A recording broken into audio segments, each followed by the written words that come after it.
The business of Billings is constantly changing, perhaps faster now than ever. As the world of retail and the internet intermingle, it's a daunting challenge to foresee what's next for the Billings business scene. Steve Corning, the CEO of Corning Properties, has his thumbprint on a number of Billings retail projects that include Shiloh Crossing, the Shields Megastore, the Heights Town Center, just to name a few. As one of the region's foremost construction and development leaders, we asked him to share his perspective on the business of Billings and how we stack up against the rest of the state. Baseline, Bozeman is probably the fastest growing community in the state, but the retail sales in Billings and the Billings market have always been the best in the state. You know, we're always what we call the 100% market.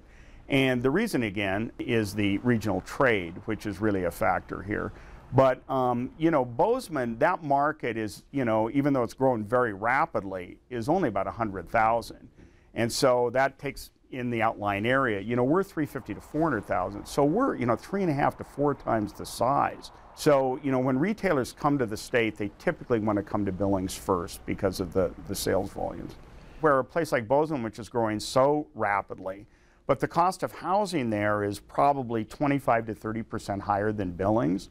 And one of the things you have to remember is that an awful lot of consumer dollars are going out of people's pockets to service housing, whether it's rent or a house payment in a market like that.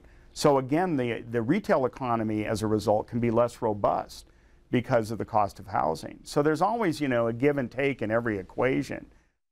We invite you to join us tonight at 10 o'clock. Steve Corning will tell us how some of Billings' top retailers have learned to use the Amazon factor to their advantage.